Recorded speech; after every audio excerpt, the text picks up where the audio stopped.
एक दिन में एग्जाम की तैयारी कैसे करें।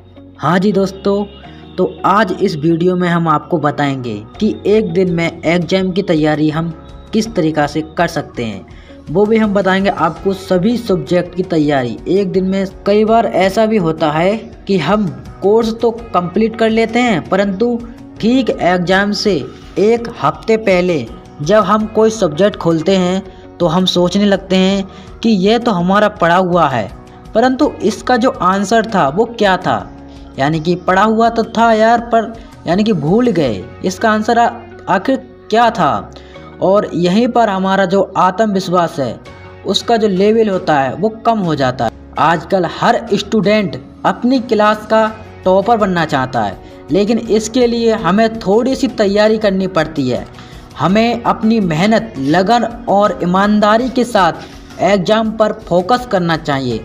इसके लिए सबसे महत्वपूर्ण है कि स्टूडेंट्स को समय समय पर रिवीजन करना चाहिए ताकि स्टूडेंट पढ़ा हुआ भूले नहीं। तो इस वीडियो में हम आपको ऐसी जानकारी देंगे जिससे कि आप जो है कम समय में या फिर एक दिन में अपने एग्ज़ाम की तैयारी शानदार तरीके से कर सकते हो। तो दोस्तों, हमारे पास परीक्षा की तैयारी के लिए सिर्फ एक दिन बचा हो, ठीक है।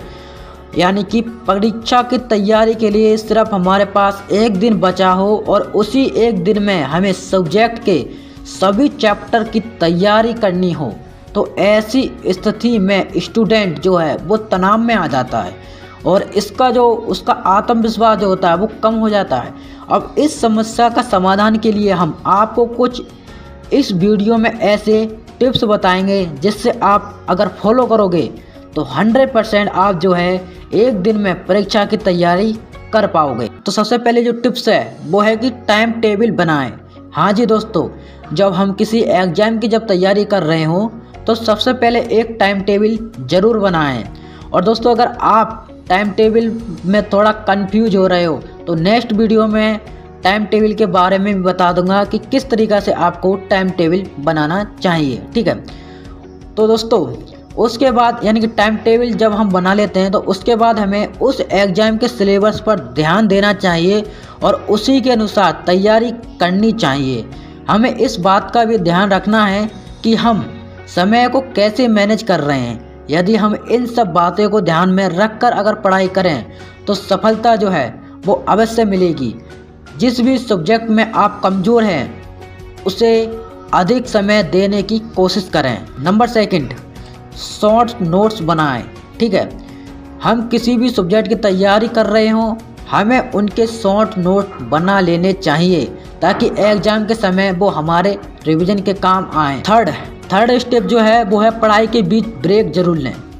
यदि आप जो है लगातार पढ़ाई कर रहे हों तो आपको बीच में 15 से 20 मिनट का ब्रेक जरूर लेना चाहिए ताकि आपका जो दिमाग है वो तरोताज़ा रह सके। चौथी जो टिप्स है वो है कि पढ़ाई के लिए एकांत जगह को चुनें। हाँ जी दोस्तों, जब आप एग्ज़ाम की तैयारी कर रहे हों तो पढ़ाई के लिए ऐसी जगह को चुनें जहां शोर ना हो। ऐसी जगह पर पढ़ाई ना करें जहां टीवी या रेडियो चल रहा हो। एकांत में पढ़ाई करें ताकि आप डिस्टर्ब ना हो, ठीक है। तो नेक्स्ट 5वीं जो हमारी टिप्स है वो है गैजेट से दूर रहें। अब गैजेट्स जैसे कि मोबाइल है, लैपटॉप है आदि से यानी कि दूर रहें ताकि आप डिस्टर्ब ना हो, ठीक है। यानी कि आपने अगर मोबाइल अपने पास रख लिया है तो आप क्या करते हैं, ज़्यादातर मोबाइल को मतलब चलाते रहोगे, ठीक है। तो इसीलिए मोबाइल को यहाँ पर आप स्विच ऑफ करके धर दो, जिससे कि अगर मैसेज भी आए तो आप बता नहीं पड़े, ठीक है। या फिर आप साइलेंट या फिर आप डू नॉट डिस्टर्ब का भी उपयोग करो, ठीक है, अगर स्विच ऑफ नहीं कर रहे हो तो नेक्स्ट, पिछले वर्षों के प्रश्न पत्र जो हल हैं, ठीक है, वो ज़रूर करें। यानी प्रश्न पत्र जो हैं वो उनको हल ज़रूर करें, ठीक है। आपको पिछले 5 से 10 वर्षों के प्रश्न पत्रों का गहन अध्ययन करना चाहिए। इससे आपको पेपर पैटर्न का सही ज्ञान हो जाए और आपका जो कॉन्फिडेंस लेवल है वो बढ़ जाएगा, ठीक है। कुछ महत्वपूर्ण टिप्स के बारे में अब मैं बता रहा हूँ, ठीक है। तो आप जिस भी टॉपिक को पढ़ें तो क्लियर पढ़ें, यानी कि उसे क्लियर करें और ध्यान से पढ़ें। यदि आपने बहुत सारा पढ़ा है और आपको समझ में नहीं आया तो वो सही नहीं है, इसलिए जो कुछ पढ़ें क्लियर पढ़ें। नंबर 2, परीक्षा से एक दिन पहले नया टॉपिक पढ़ने से बचें। आप जितना पढ़ चुके हैं केवल उसी का रिवीजन करें, ठीक है। नंबर 3, एग्जाम से एक दिन पहले सभी चैप्टर्स का रिवीजन जरूर करें। नंबर 4, किसी भी टॉपिक को रटे नहीं बल्कि समझ कर पढ़ें, ठीक है। नंबर 5, एग्जाम से पहली रात को पर्याप्त नींद लें। जब एग्जाम जो होता है, ठीक है, उससे पहली रात को आपको पर्याप्त नींद लेनी है ताकि एग्जाम देते समय आपको थकान महसूस ना हो। नंबर 6, पहले उस चैप्टर को पढ़ें जो आपको आसान लगे और जो अधिक मार्क्स के हों, ठीक है।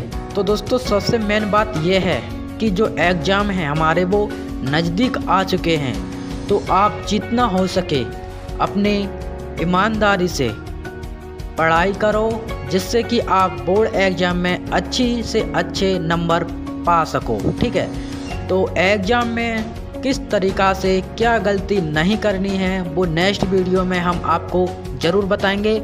तो आज की ये जो वीडियो है आशा करता हूँ आपके लिए काफ़ी फ़ायदेमंद रही होगी। तो अगर वीडियो से आपको थोड़ी सी भी जानकारी मिली हो, ठीक है, और वीडियो आपको थोड़ी भी हेल्पफुल लगी हो तो इस वीडियो को लाइक करके चैनल को सब्सक्राइब ज़रूर कर लेना और कमेंट में अपनी राय ज़रूर देना।